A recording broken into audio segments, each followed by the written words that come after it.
আসসালামু আলাইকুম সুপ্রিয় দর্শক, আশা করি সবাই ভালো আছেন। তো আমি নতুন একটি ভিডিও নিয়ে আসলাম আপনাদের জন্য আমার বারান্দা বাগানের আপডেট জানানোর জন্য।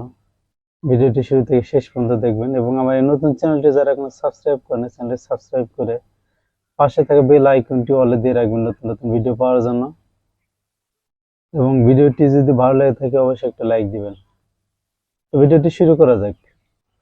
এর আগের বারে আমি এই যে প্লাস্টিকের ক্যারেটে রোপণ করেছিলাম, অলরেডি একবার হারভেস্ট করে ফেলেছি, আবার নতুন করেছি। এটা একটু বড় হয়ে গেছে, দেখেন মাথাগুলো একটু লম্বা হয়েছে, একটু দেরিতে কাটার জন্য।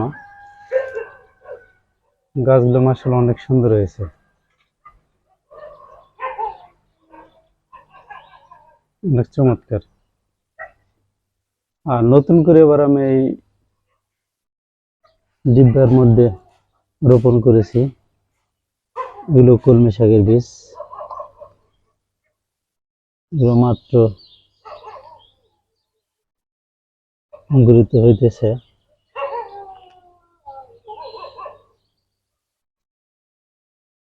এগুলো মূলত বিস্কিটের ডিব্বাতে করা।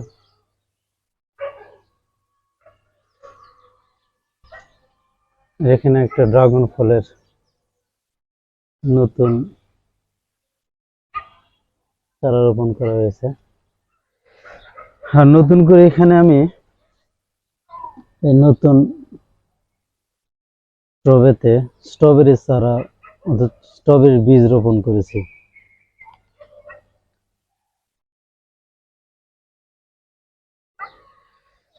এখানে যদি আমি করলা গাছ দেখাই, নতুন করে এই যে করলা এসেছে আমার গাছে, এই যে একটা।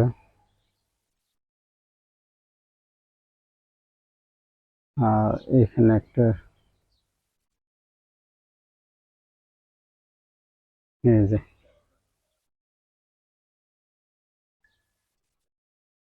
এই পাশে একটা আছে এখানে।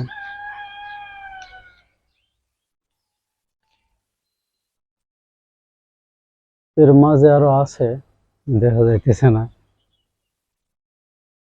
এই হইতেছে আমার গাছের অবস্থা, করলা গাছ।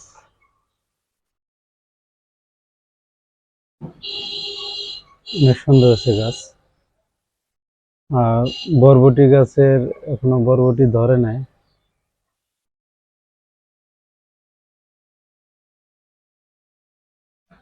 গাছ মাশাআল্লাহ অনেক বড় হয়ে গেছে।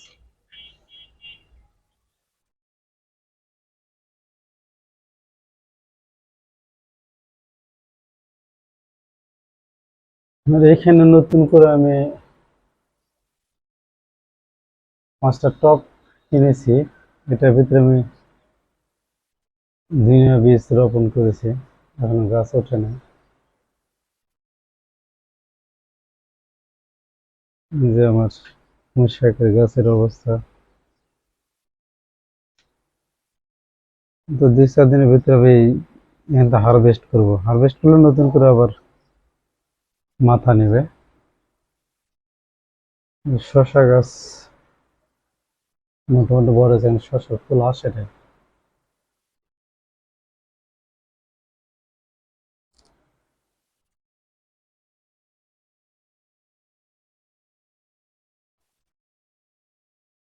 সিম গাছের ব্যবস্থা, প্রচুর পরিমাণে ফুল।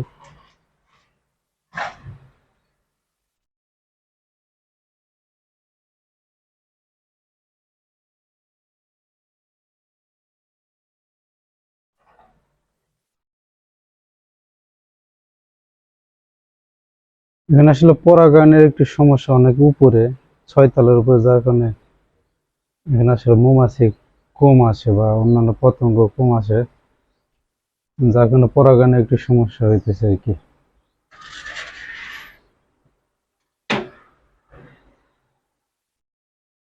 তো দেখা যাক শেষ পর্যন্ত কি হয়।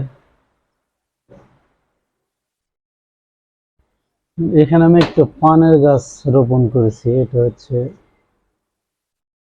এই যে পান গাছ। এটা জুংলা পান বলে। এটা বেশ জঙ্গলে হয়, বন জঙ্গলে হয়। যেটা আমি টবে রোপণ করছি, দেখা যাক এটা কি অবস্থা হয়। মোটামুটি ভালো আছে গাছটা, আমার মনে হয় হবে এখানে, আশা করা যায়। সুপ্রিয় দর্শক, আজকে এ পর্যন্তই। সবাই ভালো থাকবেন, সুস্থ থাকবেন, নিরাপদে থাকবেন। আল্লাহ হাফেজ।